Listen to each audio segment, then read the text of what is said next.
নমস্কার, শুভ সন্ধ্যা। আজকে সন্ধ্যাবেলায় আমি আবার এলাম আপনাদের সাথে গল্প করতে। আগেই বলেছি আমি আমার জীবনের কিছু ছোট ছোট ঘটনা বা কিছু অভিজ্ঞতা আপনাদের সাথে শেয়ার করে নেব। তো সেই ব্যাপারেই আজকে একটু অন্যরকমভাবে বলি। আমি বাই প্রফেশন একটা টিচার, একজন যে ছোট্ট বাচ্চাদের আমি পড়িয়ে থাকি।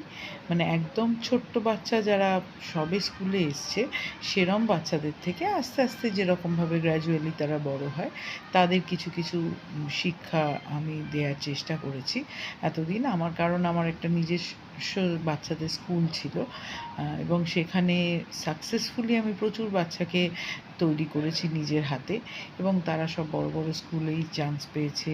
এবং যখন তারা এসেছে হয়তো এমন এক একজনও এসছে যাদের সাথে ফিডিং বটল নিয়ে মা বাবা তাকে পাঠাতো, এবং যখন তারা গেছে তারা নিজের হাতে টিফিন বক্স খুলে টিফিন খেয়ে তাদের টিফিন বক্স বন্ধ করে তারা ব্যাগে ঢোকাতে শিখে গেছে।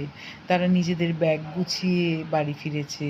তারা স্কুলে ঢুকে গুড মর্নিং বলতে শিখেছে এবং বন্ধুদের সাথে টিফিন শেয়ার করে খেতে শিখেছে। টিচারদের সাথে গল্প করতে শিখেছে।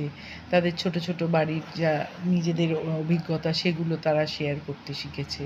এবং যখন তারা এসে তাদের মারা বলতো যে ম্যাডাম ও এই স্কুলে চান্স পেয়েছে, বা ও কোনো বড় স্কুলে চান্স পেয়েছে, বা এরকম অনেক স্টুডেন্ট ছিল যারা আমার কাছে শেখার মানে বাড়িতে থেকে যখন প্রথম এসেছিল তারা এসে কাঁদতো বা স্কুলে ঢুকতে চাইতো না, কিন্তু যখন তারা এই স্কুল ছেড়ে চলে গেছে তাদের মারা চোখের জল ভাসিয়ে গেছে যে এখানে আমার ছেলে মেয়ে এত সুন্দর শিখেছে, এখান থেকে আমাদের চলে যেতে হচ্ছে।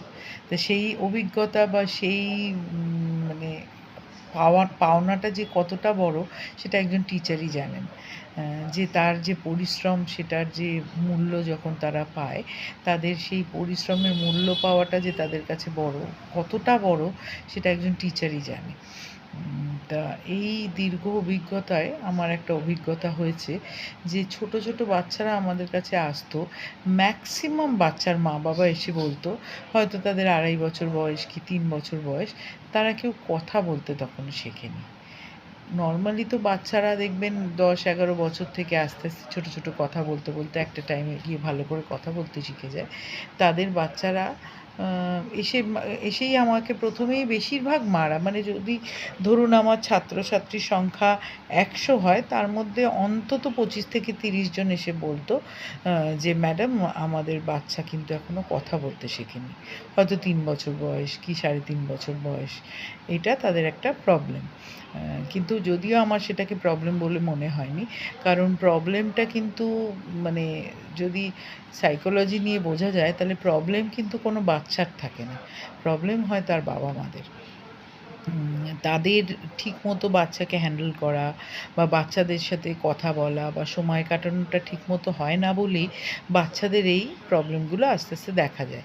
আর আজকালকার দিনে সত্যি কথা বলতে কি এত ফাস্ট লাইফ বাচ্চাদের, মাদের, তাদের বাবা মাদের আত্মীয় স্বজন বেশিরভাগই নিউক্লিয়ার ফ্যামিলি, এবং বাচ্চাদের সাথে সময় কাটানোর তাদের কোনো পথ নেই। মানে অফিস থেকে এসে তাদেরও দোষ নেই, তাদের বাড়ির সব কাজ সারতে হয়, পরের দিনের জন্য রেডি হতে হয়। সুতরাং যখন বাচ্চারা দুষ্টুমি করছে, হয়তো দুষ্টুমি থামানোর জন্য নিজেরা টায়ার্ড হয়ে আসে, হাতে ফোনটা ধরিয়ে দেয় কিংবা টিভিতে কার্টুন চালিয়ে দেয়, এই দিয়ে বাচ্চাদের বসিয়ে দেয়। তো সেক্ষেত্রে কী হয়, বাচ্চাদের ওয়ান ওয়ে কমিউনিকেশন হয়। একদিক দিয়ে তারা শুনছে কিন্তু তাদের সাথে কেউ ইন্টারাকশান করছে না। আমরা যেরকম ছোটোবেলায় কী হতো, ঠাকুমা দিদিমা পিসি জেঠি কাকি যারা থাকতো তারা গল্প বলতো, বা তারা যখন নিজেদের মধ্যে কথা বলতো আমরা তখন ছোট ছোট ওয়ার্ড তাদের থেকে নিজেদের ডিকশনারিতে অ্যাড করতাম, কিংবা সেইগুলোকে চেষ্টা করতাম ঠিকঠাক জায়গায় পুট করা যায় কি না। কিন্তু এদের ক্ষেত্রে তো সেটা নয়। তারপরে হচ্ছে কার্টুনগুলো ম্যাক্সিমামই হচ্ছে অন্য ভাষায়, তারা সেই ভাষাটার সাথে আমাদের কথ্য ভাষাটাকে গুলিয়ে ফেলে, মাতৃভাষাটাকে গুলিয়ে ফেলে। সেই জন্যে আরও হয় যে বাবা মারা আজকাল এত ওভার প্রোটেক্টিভ যে বাচ্চা ধরুন করলো, মা বাবা বুঝে গেল যে বাচ্চার এবার জল লাগবে, দৌড়ে গিয়ে বোতলটা এনে তার হাতে দিয়ে দিল। বললো তাহলে বুঝলো পটি, তাকে কথা বলতেও তারা দেয় না। কারণ মানে আমি সবসময় বলতাম বাচ্চাকে বলতে দেবেন, সে জল তেষ্টা পেয়েছে, আপনাকে বলুক মুখ খুলে, তাহলেই তো সে বলতে শিখবে। আপনি যদি বলার আগেই ওর মুখের সামনে জলের বোতলটা এনে ধরে দেন, তাহলে তো সে আর কোনোদিনও জল চাইবে না। তো এক্ষেত্রে বাচ্চাদের মানে যে ক্ষেত্রে আমি বলছি, ছোট বাচ্চাদের নিয়ে আপনারা যখন কাজ করবেন, তখন একটাই আমার বলার জিনিস, সেটা হচ্ছে বাচ্চাদের একটু সময় দেবেন এবং বাচ্চারা যখন কোনো কাজে ব্যস্ত থাকবে, তাদের উৎসাহ দেবেন।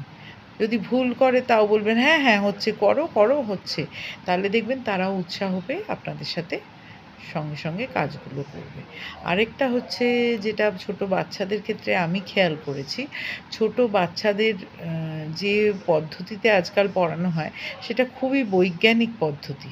যেমন ধরুন মানে আ ফোনিক সাউন্ডের মাধ্যমে যখন বাচ্চাদের কোনো কিছু শেখানো হয়, সেই শেখানোটার কিন্তু খুব মানে ঠিকঠাক শেখানো। কারণ ওইভাবে যদি কোনোভাবে স্পেলিং আপনারা তাদের ছোট থেকে শিখিয়ে দেন, তাহলে সারা জীবন তারা কানের থেকে শুনবে এবং সেটা মাথায় যাওয়ার পর তারা তখন সেটা বলবে এবং সেটা নির্ভুল হবে। সুতরাং যদি পারেন বাচ্চাদের ফোনিক্স ওয়ার্ডের মাধ্যমে পড়ানোটা শেখাবেন। আরেকটা ছোট্ট আমি টিপ দেব, যখন ছোট ছোট বাচ্চারা লিখতে শুরু করে না, তখন আপনারা লেখার যে গ্রিপিংটা হয়, সেই গ্রিপিংটা ঠিক করার জন্যে আপনাদের একটা ছোট টিপ আমি দেব।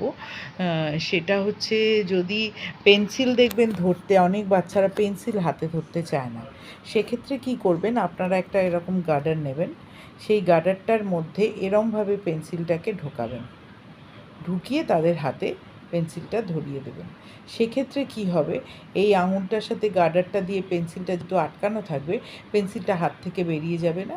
তখন আপনারা তাদের কার্ভ লাইন, স্ট্রেট লাইন, তারপরে স্লিপিং লাইনস, এই সবগুলো আস্তে আস্তে শেখাবেন। আর ডট জয়েনিং এরম করে শেখাবেন, তাহলে পেন্সিলটার গ্রিপিং আসবে, বাচ্চারা হাত থেকে পেন্সিলটা ছিটকে যাবে না এবং চাপ দিয়ে সেটা লিখতে পারবে। এতে লেখাটাও ভালো হবে এবং ওরাও কনফিডেন্স পাবে লেখার।